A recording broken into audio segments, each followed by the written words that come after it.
everybody. So this showcase of my new add-on is actually gonna be more than just a showcase, because I have to start with a little bit of a lecture in general on geometry, of use of geometry in modern gaming, basically in Unreal Engine 5, which is the primary engine for modern triple and double A game creation. So I would just want to start with a bit of history. Maybe not everybody that will watch this video will know exactly what I'm rambling about.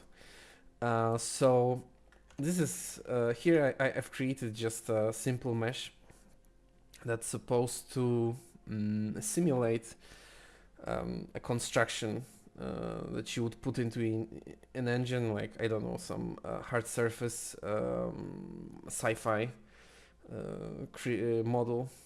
Of course, it's like super simplified base model. I just did it for the purpose of this video, and I have nothing selected on it. It's just bevel weights, just pre-selected bevel weights. So before Nanite, how we would approach this kind of mesh. So we would create a high poly and low poly version of this mesh. On the low poly version, we would have, oh, and by the way, this is literally vanilla Blender 4.4, so not too old, because I know some of you are still using 3.6 or even lower, and there's also some people that always want to be up to date, so I chose like somewhere in the middle. But my plugin works for 4.0 plus, so everything above 4.0 should work. So on the low poly mesh, literally what we would do is just select a sharp edge and shade smooth. Maybe, well, not maybe, but add weighted normals with keep sharp, with weight on 100 and face area and angle. So this is like a base setup for a sharp edge. This way we would gain a good shading, even we have some n-gons here on a flat surface, which doesn't matter. This would be reduced and triangularized. And here we would create a high poly version of this model. We would use bevels. So bevels with I would combine the bevels with this weighted lines. I'm setting them up here. Mean bevel weight. So I'm gonna use mean bevel weight. We would add, like, I don't know, minimum 3 and however maximum anybody would want. Shade smooth, and probably we would add a subdivision surface, like your traditional poly modeling, and we would start on fixing the geometry until we would get some really good result. Well, this model is simple, so from default it doesn't look too bad. Like there would of course be some fixes to the geometry, and then we would just bake the high poly to the low poly, and this way we would get a good shading.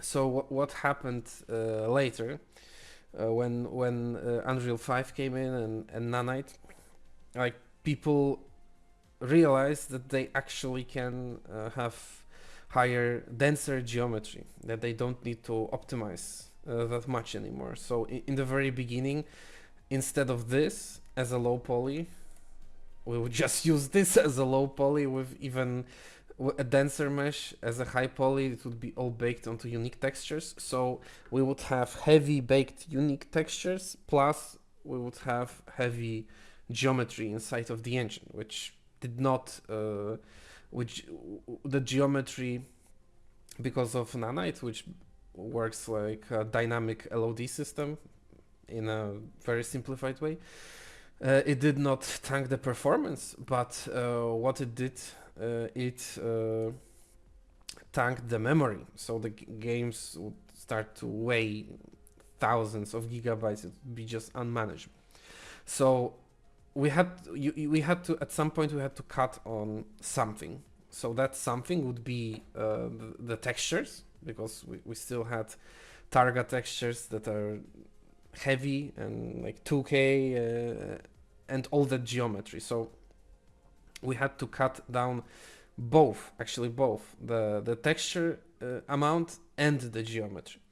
So what we would go for instead of that dense model would be a single bevel, so just one edge, of course no subdiv, and weighted normals, and instead of a unique texture space for the larger assets, we would use vertex paint. And then if we would use vertex paint, you would need, as you see here, we would need even more subdivisions to have something to paint on, which was not optimal as well. And we would have a second system, which would be called in mesh paint, or what I know the most popular naming convention for it is RGB masks. So basically we would have an entire zoo, an entire database of simple materials in the engine, and we would mix them together like in vertex paint workflow. We would mix them together with black and white masks combined on RGB and alpha channels, and each of the channels would control a separate material in the engine. So RGB masks and a denser but not too dense mesh would be the way to go. So because we are not using vertex paint, this mesh could be optimized a little bit. Like some triangles could be reduced. The problem with this type of mesh is, like, you can see the shading. Like it's not too bad with just weighted normals. It's not too bad, but it's not perfect. And there would be some workarounds around that. So if you look here on the statistics, now this is 374 triangles, and adding another segment to the bevel will actually fix the shading almost entirely. So the problem is gone. The problem is that our try count jumps by 2. So we would use either just a triple or if we needed like a little bit different corners, we would use something that's called the Korean chamfer. So in the Korean chamfer, just the profile is almost 1, and then like the like you see, if we would just collapse this, apply this, it's just basically a support edge. But the problem remains. It's heavy. With, let's say, okay, we have this is 374 triangles, but if you have a spaceship that has 500,000 triangles, just making it 1 gigabyte, it defeats the purpose. Like, our mesh is not light anymore. So now you have a question mark. Should I use actually this, or maybe we should go back to the high poly, low poly and just have more textures? So it's always like this question mark between optimization. So at some point it would be decided that it should be always a single edge. And the problem with the single edge, as we talked before, was the shading, which was not perfect. So if you want to have perfect shading on a mesh like this, we have to collapse the bevel. Like, we can collapse the weighted normals. Oh, sorry. So we're gonna apply them. And, well, maybe for the purposes of this, we will make the bevel a little bit, maybe a little bit like 0.06 would be fine. And we have the profile still. Yeah, the profile. We'll go back. Okay, this looks a little bit more. This looks a little bit more reasonable. Okay, so I will just apply this and apply the weighted normals. we can duplicate this mesh so you can see the tiny bit of difference. And it's still a little bit thick for my liking, but yeah, what can we do? So there would have to be done like tiny bit of fixes because we used, well, actually, let's go back with this. And let's go back to the sharp. And let's make him even smoother. Sharper bevel will give us like a smoother look. And I am going to duplicate this.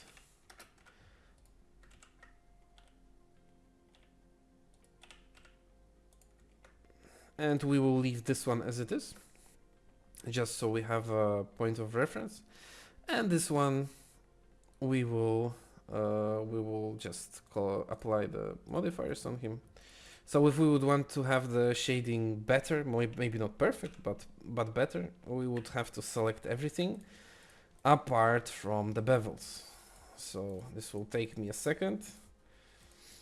But what we literally want to do is basically select what Max users maybe would call smooth groups. So we just want to select all the surfaces that are not bevels, and we want to straighten out their vertex normals so the shading is just superior, let's say like this.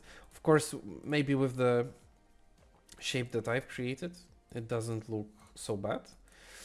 The shading, it looks acceptable.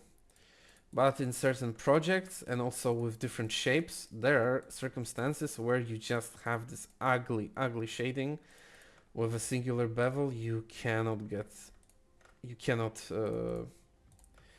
rid of it, and that's where the custom normals come in. So weighted normals is the modifier, which averages out the vertex normals on the surfaces.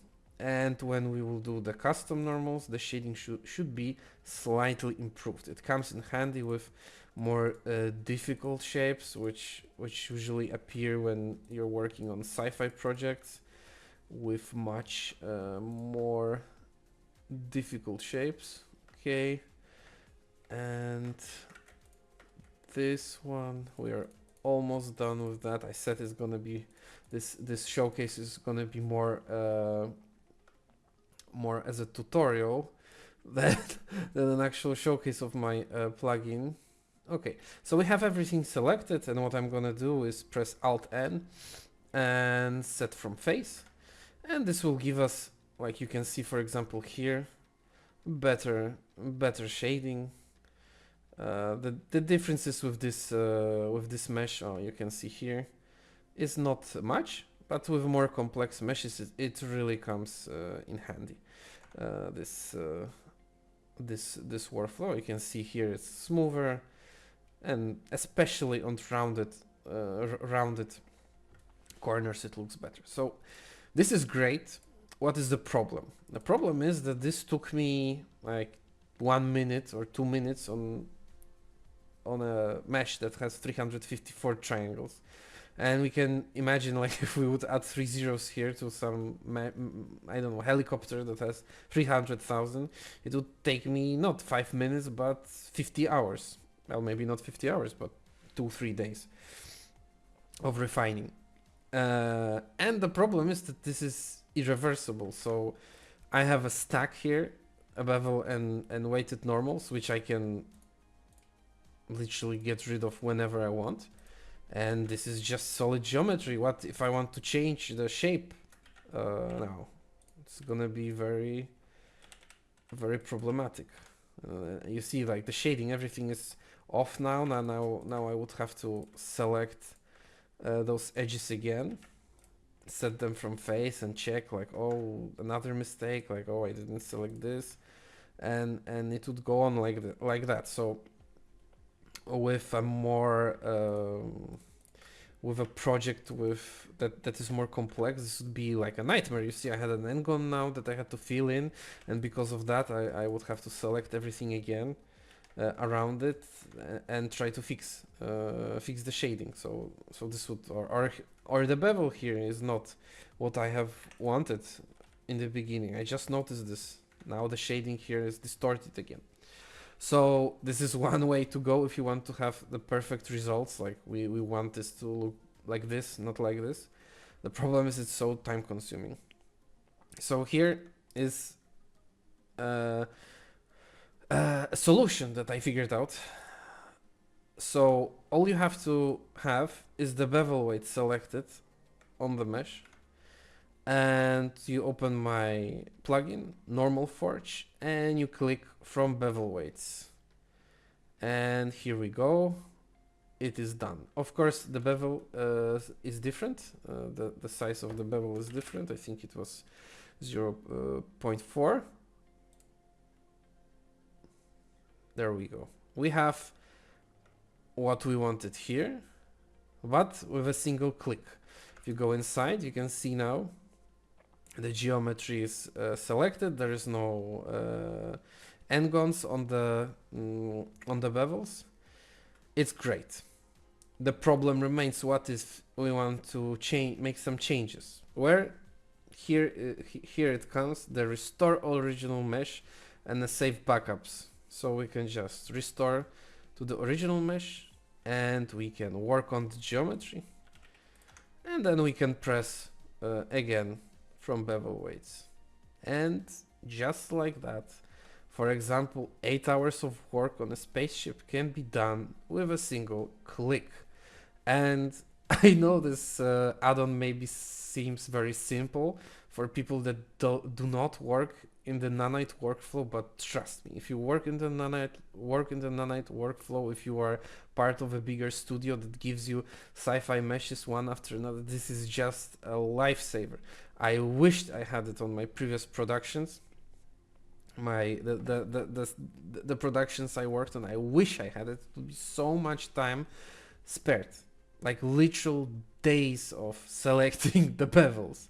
So yeah, that's it. That's my NormalForge modifier. Well, it's actually not a modifier, it's just a plugin, but it is reversible, it is kinda non-destructive, and yeah, I encourage you to try it out. It's really very helpful for Nanite meshes, for getting great shading with the minimum amount of geometry. Perfect for use in Unreal Engine 5. Thanks, guys.